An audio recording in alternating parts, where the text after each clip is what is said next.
Ambulance driver Mohammed Allah al-Jalil lives in the troubled city of Aleppo in Syria, a place devastated by the Syrian civil war.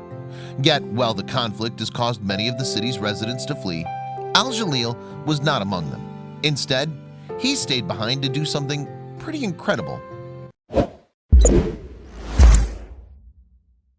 Aleppo is the largest city in Syria, as well as the economic capital, and therefore it holds strategic significance in the Syrian civil war. It's been at the center of the ongoing conflict between opposing forces since 2011. Rebel forces control the eastern part of Aleppo, while the Syrian government remains in control of the rest of the city. And the conflict has resulted in utter devastation, as the government tries to take the city back by force. With the aid of Russian airstrikes, the Syrian government is attempting to isolate rebel-held areas in Aleppo and the nearby countryside and prevent them from getting military aid or necessary supplies. Sadly, this also cuts off the citizens of Aleppo who are not involved in the fighting. These civilians are subjected to frequent bombings and face the uncertainty of whether or not they'll be able to gain access to basic tools for survival. And while not everyone in Aleppo can afford to leave, an estimated 40,000 residents have understandably already fled the city so far. Of course, many of these people left their possessions behind in a desperate attempt to find safety elsewhere. Sadly, this frequently included the need to abandon beloved pets. Naturally, all these abandoned animals did what they could to fend for themselves, but luckily for the cats of Aleppo, there's one man looking out for them. Al-Jalil has stayed in Aleppo to care for its ownerless felines.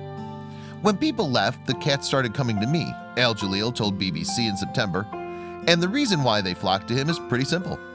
When he saw some strays near a home that an airstrike had destroyed, he decided to put out food for them. And from only 5 cats at first, he was soon providing food for 20. Cats always find out when there's food around, he told Newsweek. Moreover, as more people continued to leave the city, Al-Jalil found himself caring for even more abandoned felines. There were stray cats that were left behind by their owners. Some people just left them without knowing that I love cats, Al-Jalil told the BBC. Just 12 months after beginning his endeavors, then he was feeding over 100 animals. As a result, he established a sanctuary called Il-Gadarad Aleppo on a small plot of land to manage caring for the cats. Now Al-Jalil is aptly known as the Catman of Aleppo. This fate was probably something Al-Jalil never anticipated. After all, he was an electrician before the Civil War began, but in the conflict-strewn city, he's had to adapt to helping out in other ways too.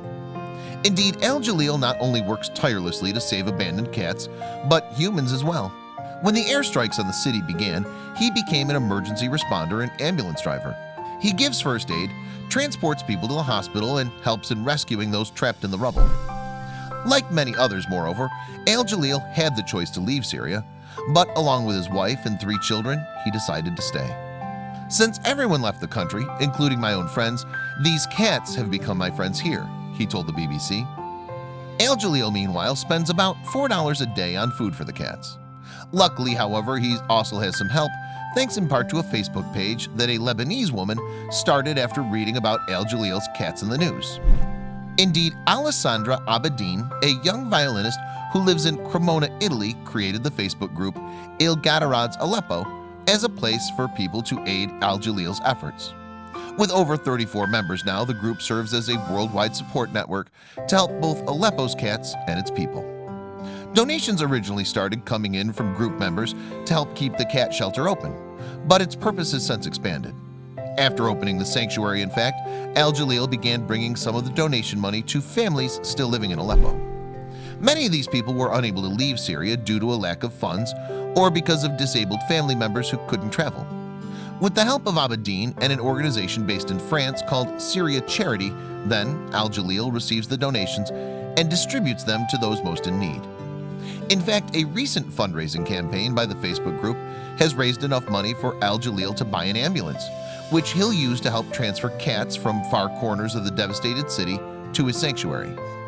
We must try to never lose generosity and tenderness, Vita International quotes him as saying. I'm very impressed by the generosity of those who help us, and I feel the responsibility to give a good example. And the sanctuary itself is not just a safe haven for cats, but for local children as well. It doubles as a playground where children can come to cuddle with the kitties, enjoy themselves freely, and momentarily forget about the war going on around them. Currently, there are around 170 cats, as well as some dogs now living at Il Gadarat, Aleppo, and Al Jalil has no plans to leave anytime soon. "I'll stay with them no matter what happens," he told the BBC.